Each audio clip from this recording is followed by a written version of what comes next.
On a la possibilité de faire de très belles photos, 8 Go de mémoire embarquée qu'on peut améliorer, qu'on peut étendre grâce au port de carte micro SD, donc jusqu'à 64 Go.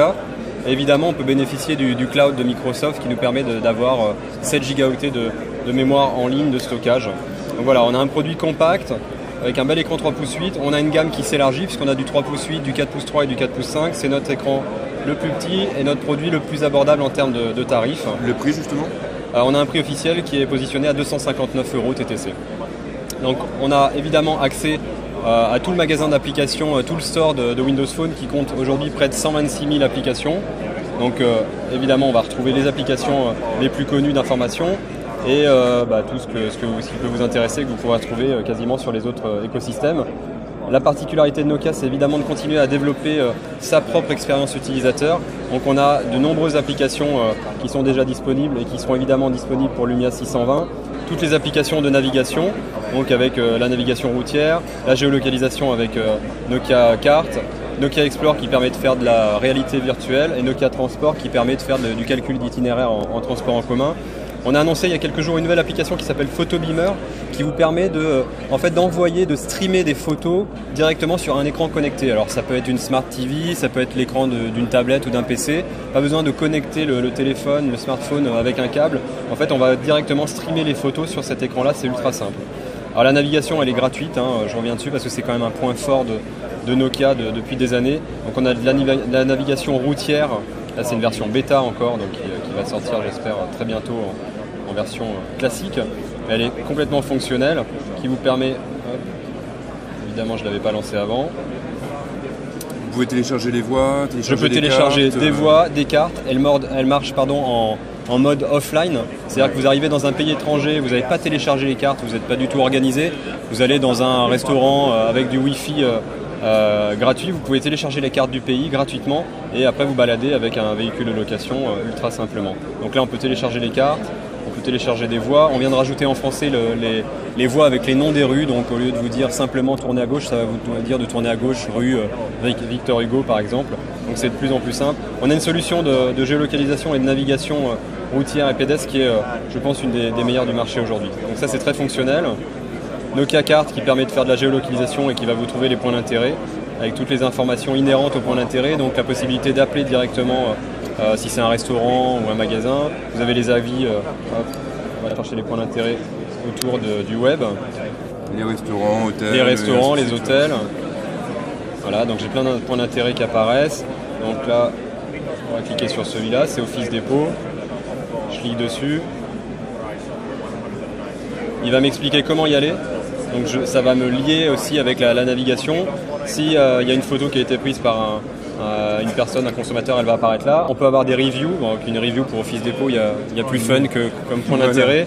Et à proximité, ça va me chercher différentes autres points d'intérêt. Là, par exemple, on a la table de Gênes, qui est un restaurant qui est à 2 km. Là, on va avoir un peu plus d'infos. Donc il va m'expliquer comment y aller. On a un petit explicatif, la possibilité de l'appeler, les horaires d'ouverture, le site web. Photos, là il y en a. Des reviews qui vont venir des consommateurs ou de sites comme Kype ou TripAdvisor par exemple. Des infos sur le guide. Donc on a vraiment une interconnexion de la géolocalisation, des revues consommateurs et des guides. Et évidemment de la navigation qu'on peut proposer. Ça fait partie des gros points forts de Nokia. La réalité augmentée, c'est aussi une chose sur laquelle on pousse assez fortement aujourd'hui parce que ça a une utilisation quand même assez ludique. Donc là on a quelque chose de très simple. Puisqu'on va choisir sa catégorie de points d'intérêt qu'on va chercher. On va chercher, il est midi passé, on va chercher un restaurant par exemple. Et donc là ça va me proposer en réalité augmentée. Pardon. Évidemment là ça ne fonctionne pas.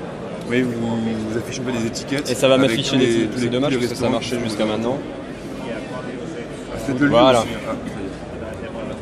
Vert sur vert, je suis pas sûr, vous voulez qu'on monte un peu ou... Non, c'est pas mal. Et après, donc là par exemple il y a arrêt de jeu. Comme une boussole un peu. Voilà. Là si je clique dessus ça me lance Nokia Carte et ça va me donner la même chose que tout à l'heure, des infos. Et en fait sur la réalité augmentée j'ai 3 vues. Donc j'ai cette vue là, alors on est sur un fond donc c'est pas très intéressant mais vous pouvez être à l'extérieur, vous avez la vue en temps réel. Ça c'est la vue en mode paysage. Si je passe en mode portrait, en fait je vais avoir la même liste de ces points d'intérêt mais avec une boussole qui m'indique dans quelle direction c'est. Et là ça va être encore plus compliqué parce que si je passe à plat, évidemment ça fonctionne pas au moment où je fais la démo. Normalement j'ai la carte comme sur Nokia carte qui apparaît. Je sais pas pourquoi là ça me le fait pas. D'accord, et avec tous les différents points d'intérêt. On a Nokia Transport, donc, ce qui est une appli assez géniale, qui en fait vous calcule un itinéraire, mais là exclusivement en transport en commun. Alors on a certaines villes qui sont un peu mieux loties que ce qu'on peut avoir aujourd'hui à Paris, mais si vous allez à New York par exemple, vous avez les horaires en temps réel. Donc, vous imaginez que vous voulez aller de Central Park à la Statue de la Liberté en transport en commun, là, il va vous permettre de calculer votre itinéraire.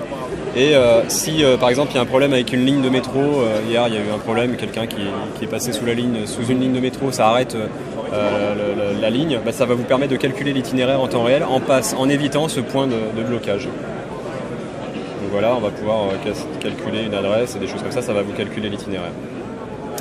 Donc des applications assez agréables. Et une application que nous on aime beaucoup qui s'appelle Nokia Music, qui est un lecteur MP3 classique, mais qu'on a un peu amélioré, qui va vous permettre en géolocalisation de vous trouver les concerts à proximité. Concerts, ouais. Ça c'est un truc qui est assez fun. Et l'autre point, alors là c'est en anglais, mais ça s'appelle Mix Radio. En fait c'est de la musique gratuite qu'on offre à tous nos clients. Donc vous avez des mix qui sont pré-travaillés, donc qui sont en ligne. J'ai des problèmes de Wi-Fi ici. Allez. Ce sont des radios thématiques avec différents genres musicaux. C'est des thématiques, donc ça va être country, pop, rock, machin. Et en plus, je suis sur le store finlandais, donc c'est l'horreur, voilà. Dance et électronique, voilà. Par exemple, on va prendre ça. Et là-dedans, je vais avoir des playlists qui sont créées de 3 heures et qui sont gratuites. Vous avez juste à cliquer sur la playlist, ça la lance. Et je vais écouter de la musique gratuitement. Ces playlists-là sont créées directement Elles sont créées par Nokia, ouais. D'accord. Ça c'est une des possibilités, vous pouvez les écouter en mode offline si elle vous plaît vraiment, vous laissez le doigt dessus, hop. Et là je peux la rendre disponible en mode offline, l'épingler sur l'écran d'accueil pour la retrouver. Ça veut dire que si vous prenez l'avion, vous allez à l'étranger, vous voulez pas faire de roaming avec votre carte, vous pouvez l'écouter quand même. Et l'autre particularité de Mix Radio, c'est qu'on va pouvoir créer sa propre liste. C'est-à-dire que vous pouvez rentrer jusqu'à 3 artistes, et l'application va vous générer une playlist à partir de ces 3 artistes. Donc on va prendre